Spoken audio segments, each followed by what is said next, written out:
Hey guys, before we get started, I just wanted to give you all a heads up about the channel. We're still young and we're always looking to make improvements. As such, there will be changes from time to time based on feedback of various types. If you have any suggestions for us, please tell us in the comments down below. Now back to the stories. Hey everyone, welcome to r/prorevenge, where the victim gets sweet justice. I'm Uncle Reddit, and have I got some stories for you. Threaten to beat up my roommate? Enjoy failing your class. During my second year in college, I lived with 3 friends in a house that had another 4 other guys living on the other side of the house. The 2 sides of the house had a lot of mutual friends, as my roommates had known them from high school. So we had tons of parties together during the year and got along pretty good, until a few months before final exams. Each side of the house had its own electric, water, and cable bills, which we paid separately. I always handled our bills and paid them each month, but our water bill was actually in my roommate's name. I'll call him Bird. So one day, the biggest turtle on the other side of the house, Le Douche, who handled their bills, walked into our house when I wasn't there and confronted little Bird and yelled at him saying we owed him over $500. Apparently, their water bill each month was about $125 and ours was $40 to $50. Le Douche thought there had to be a mistake in the billing, so we should split the bills down the middle. After I was told about this confrontation, I contacted the water company and asked them about the billing. I was told over the phone the bills were specifically split up to each side of the house, but a person would come out to check the water meters. The next day, a technician stopped by and looked at the meters to make sure they were operating correctly, and that they were billing to separate sides of the house. He confirmed there wasn't an issue with the meters or billing, and basically said they're probably using more water. End of story. I told my roommates about this, but because of my schedule, I didn't see Le Douche for about a week. During that time, he confronted Little Bird a couple more times, who told him about the water company's position, but again he was yelled at, inside our own house, and was again told that we needed to split the bills with them. Then the weekend comes. My roommates and I head to a house party hosted by some mutual friends. At some point during the party, I was in the front yard when a friend runs up to me and says Le Douche is trying to fight Little Bird. We run to the backyard, and through about 50 people, I can see Le Douche, with his roommates behind him, in the middle of the circle pushing Bird, yelling that he owes him money, and then him throwing him onto a beer pong table, where he held him down saying he was going to beat Bird's butt. I nearly lose my mind as I see this and immediately grab Le Douche, say a few choice things, and shove him away. I wanted to do more, but it wasn't worth it. Yet. So Le Douche and I actually had a class together. We weren't friends, never sat together, and since the whole water bill incident, we never even looked at each other in the 500-person lecture. He always sat with one of his roommates, and I sat with one of my best friends, Rose. As the water bill fight somewhat subsided, and the final exam got near, Le Douche and his roommates started to act more civil, and would even make small talk to Rose and I in the hall about the final, worth 75% of the grade. Topics to study, blah blah blah. They knew Rose and I had A's in the class. It wasn't a very difficult class, but I enjoyed it, and actually studied quite a bit and knew I'd probably get an A. And maybe I had let Rose cheat off me on the first test. I told Rose I had a feeling Le Douche and his roommates were up to something, since they were being so nice, and that I expected them to try and cheat off us, so I came up with a plan if they tried. Now, the format of the test is important. It was a packet of questions with the answers A, B, C, D, listed vertically. And then you transfer your answers to a bubble Scantron, which is another sheet of paper that gets put through a machine. Not sure how familiar people are with it. With this format, I told Rose that I would circle an answer. She would look over and circle the same answer with a big circle, ensuring that anyone looking could see. We would do this for the entire 100-question final before marking our answers on the Scantron. The key to the revenge plan was that the actual answer was always going to be the answer directly below the circled answer. So if we circle A, the answer we put on the Scantron is B. If the circled answer is D, the answer we put is A. For a few days, I kind of thought I was being weird and crazy to come up with this plan because there was no way this guy actually thought he would cheat, and I was blinded by anger. Either way, when the day of the final exam came, we got to the room early, and I sat on the far right seat of a row with Rose to my left. Guess who strolls in and decides to sit next to us for the first time all year, after he threatened to beat up my best friend a month before? Oh yeah, Le Douche.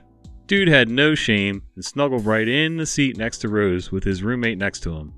Rose and I could barely believe it, and had to use some serious composure before the test started. The two of us operated like a well-oiled machine. We circled our answers, large, and at the end, we went back through and marked the correct answers onto the Scantron. During the test, we could both see LaDouche and his roommates leaning and copying our circled answers.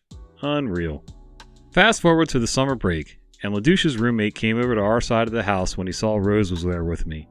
He opened a beer and chatted for a bit before he finally got to what we were waiting for. So, how did you guys do on that test? I remember looking at Rose and saying something like, I don't remember exactly, but I know I ended up with an A in the class. And she chimes in saying, yeah, that sounds about right because I got 92 on the test. The look on his face told us everything we needed to know, and he mumbled out, really? LaDouche and I both failed and have to take the class again. I gotta say, this is one crafty dude. That was the perfect revenge plan. Insurance company didn't approve tests requested by my doctor. Ends up losing my company. Obligatory, English is not my first language, sorry for any mistakes. The company I work for provides free insurance for all employees. I've been working in my company as a finance manager for 13 years, and the company has been dealing with a famous insurance company for the last 10 years, providing insurance policies for employees. In the span of 10 years, I think I must have used my insurance 3 times. I'm a young man, healthy and athletic, and didn't really face any health problems. That all changed a couple of months ago, when I suddenly gained too much weight and I started having some breathing difficulties. So I went to my doctor who, after the checkup, asked me to do a normal blood test, a cholesterol test, and a vitamin D test. No problem. My insurance will take care of that, or at least that's what I thought. When I submitted the application for approval, they approved the blood test only. I was furious. I went ahead and did all the tests, and paid for the ones that the insurance didn't approve. After that incident, I called the broker, who by the way I personally know, and told him what happened. He started making up excuses and defending the insurance company. At the end of our conversation, I told him one thing. Make sure to tell them that this mistake will cost them a lot. My company will not renew the contract with them. He started laughing and replied, it's not up to you to decide if the contract will be renewed or not. I told him, oh yes it is. What they didn't know is that my company asked me a couple of days earlier, since I'm the finance guy, to try to find another insurance provider that will give us the same benefits for less or to get a better deal from the same provider. At first, I really didn't want to find another provider, since we have been dealing with that company for 10 years. I thought I would be able to get a better price from them. It all changed that Friday afternoon. After the weekend, I started searching for another insurance provider. I got multiple offers and made a comparison table between the current company and all the other offers. After 3 weeks of searching and negotiating, I was able to narrow it down to one provider who would give the same benefits for 30% less. I was ecstatic. During the next board meeting, I made a presentation for the shareholders. They were happy that this would save them a lot of money. I'm not going to give the exact figures, but the contract itself is in the order of hundreds of thousands of dollars. After all was agreed, and when the renewal date came, you should have seen the look on the old insurance provider's face when they became aware of what happened. They asked for a meeting in our office, and they offered to give a 25% discount for us to stay with them. I declined the offer with a smile on my face and said this would be impossible now because the new contract was signed already. Too long didn't read. Insurance company refuses to approve tests requested by my doctor, ends up losing my company contract. Edit. Wow, this really blew up. Thank you everyone for your input. I'm trying to reply to everyone, but I'm not able to keep up. Edit 2. I'm not in the US. I'm living and working in one of the Gulf countries. Well, good for you. Glad you got that straight. Insurance is tricky for anybody, but I guess for a big company spending that much money, it's got to be even worse. Want to undercut me on a job by doing shady and poor work? Fine, just wait and see. I was an observer in this whole affair, but to say I didn't enjoy the heck out of it would be a lie. Company A did fencing, walls, barriers, etc. Company A was ran by Bob. Bob was a real upstanding guy. Took over the business from his father and really grew it into something big. Bob had an employee, Jake. Jake had been with the company A for quite a few years, but Bob and Jake always rubbed off on each other in the wrong ways. Bob always felt like Jake was the king of shortcuts and shoddy workmanship. When Bob took over the company from his dad, Bob applied more pressure on Jake to bring up the quality of his work or to be let go. Eventually, Jake got tired of the increased pressure and quit and formed his own fencing company called Company B. Here's where I come in. I started a job in A company providing business services to small to medium-sized businesses in the area, and both Company A and Company B became my clients. This was several years after Company B had formed. From my outside viewpoint, Company A was that local company that's been around forever, that does good quality work, that you can trust. But they aren't going cheap. They never try to be cheap, but you can trust them. Company B was the young startup who was cutting corners and being competitive in every possible way, often by lying or misleading its customer. That's when Company C comes in. Company C was building a production facility in the area and wanted a wall with gates around its new production facility. This was going to be a big contract, and really only two players in the area that could possibly do the job was Company A or Company B. This contract was worth a lot. If my memory serves me correctly, the job was somewhere near 7 figures. Company A and Company B went to go bid. Company B came in at like 30% lower price point, and even though Bob tried to explain, it wasn't possible for Company B to do the work that was promised at the price point that was given. Of course, money talks, and Company B got the contract. I remember Bob was furious. In his eyes, he felt like Jake was doing wrong. He didn't mind fair competition, but Jake's MO has always been to way underbid, overpromise, rely on cost overruns to make a profit. Bob's opinion on business was a price is a price, and if he says he's going X for Y, he's going to do X for Y, even if he loses money. It's how he was raised.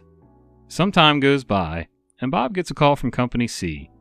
They have apparently fired Jake and his company due to not being able to do the work required, and asked Bob if he can come in and fix the mistakes.